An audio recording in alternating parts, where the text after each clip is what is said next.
بسم اللہ الرحمن الرحیم۔ السلام علیکم۔ اللہ تعالیٰ آپ کی زندگی میں ہمیشہ آسانیاں پیدا کرے، آمین۔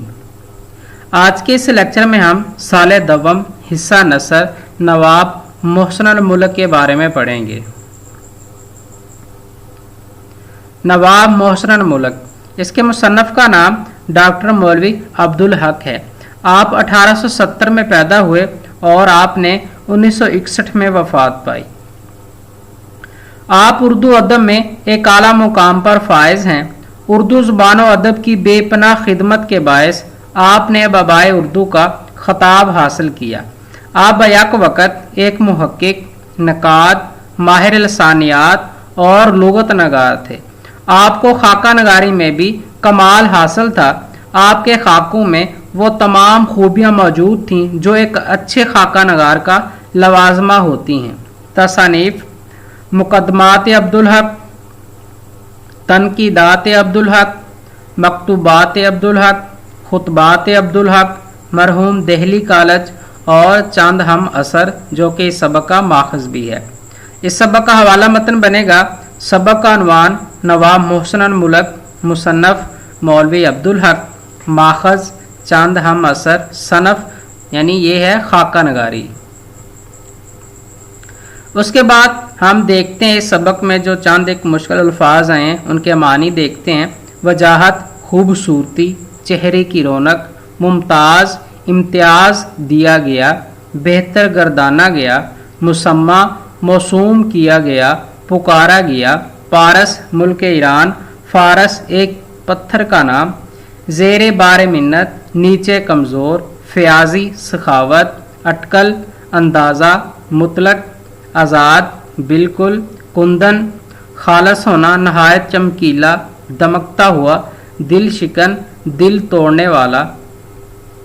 اس کے بعد ہم دیکھتے ہیں اس سبق کے اہم نکات کون سے ہیں۔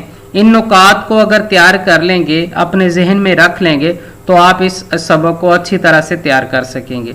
نواب محسن الملک کی خوبیاں، پارس پتھر کی خاصیت، نواب صاحب کے احسانات، بندوبست کا محکمہ، نواب صاحب کی مقبولیت، مذہبی جذبہ بہت زیادہ، تقریر کے وقت منہ سے پھول جڑنا، نواب صاحب کی خوش بیانی، آل انڈیا مسلم ایجوکیشنل کانفرنس کا اجلاس، سر سید کے کام کی داغ بیل۔ اب ہم اس سبق کا تھوڑا سا مرکزی خیال دیکھتے ہیں جو کہ مصنف نے بیان کرنے کی کوشش کی ہے۔ نواب محسن الملک کی زندگی ایک شمع فروزاں کے مانند تھی جو شب تاریخ کی شفاف ظلمتوں کو کافور کرنے کی خاطر شب بھر جلتی رہتی ہے اور اپنی زوفاشیوں سے طلوع سحر کی شادمانی کو یقینی بنا دیتی ہے۔ ان کا خیال تھا کہ عملی زندگی میں دیانتداری، رازداری، خلوص اور درد مندی کے احساس پر استوار ہونے والا باہمی اعتماد کا تعلق ہی آشنا ثابت ہوتا ہے۔ وہ دکھی انسانیت کی فلاح و بہبود کے کاموں میں ہمیشہ پیش رہتے۔ بے لوث محبت اور بے باک صداقت نواب صاحب کی فطرت ثانیہ بن گئی تھی۔ وہ سمجھتے تھے کہ زندگی میں مسرت، شادمانی، راحت اور کامرانی کا سبب صرف اور صرف دوسروں کی مدد کرنے سے ہی ملتا ہے۔ اسی طرح وہ دن اور رات اور پوری زندگی دوسروں کی خدمت کرنے میں ہی مصروف رہے۔ اس کے ساتھ ساتھ مصنف یہ بھی لکھتے ہیں کہ دوسروں سے کام لینے کا انہیں بڑا سلیقہ آتا تھا۔ وہ کچھ ایسے محبت بھرے طریقے سے کہتے کہ اپنائیت کا احساس ہوتا تھا۔ اس شخص کے کام کی ہمت افزائی کرتے تھے جس سے اس کا حوصلہ اور ہمت بڑھ جاتی تھی اور وہ خوشی خوشی سے اس کام کو کرتے رہتے تھے۔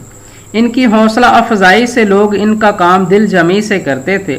اپنے ملازموں اور ماتحتوں سے ان کا سلوک مثالی تھا کہ وہ اپنے ملازموں اور ماتحتوں کی فرمائش کو پورا کرنے میں پوری تن دہی اور شوق سے کام کرتے تھے، جیسے ان کا کوئی ذاتی کام ہو اور اس کی تکمیل کے لیے وہ اپنی جان تک لڑا دیتے تھے۔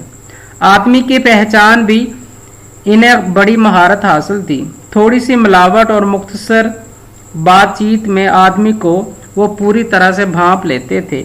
وہ اس انسان کی پوشیدہ خاصیتوں کے سمات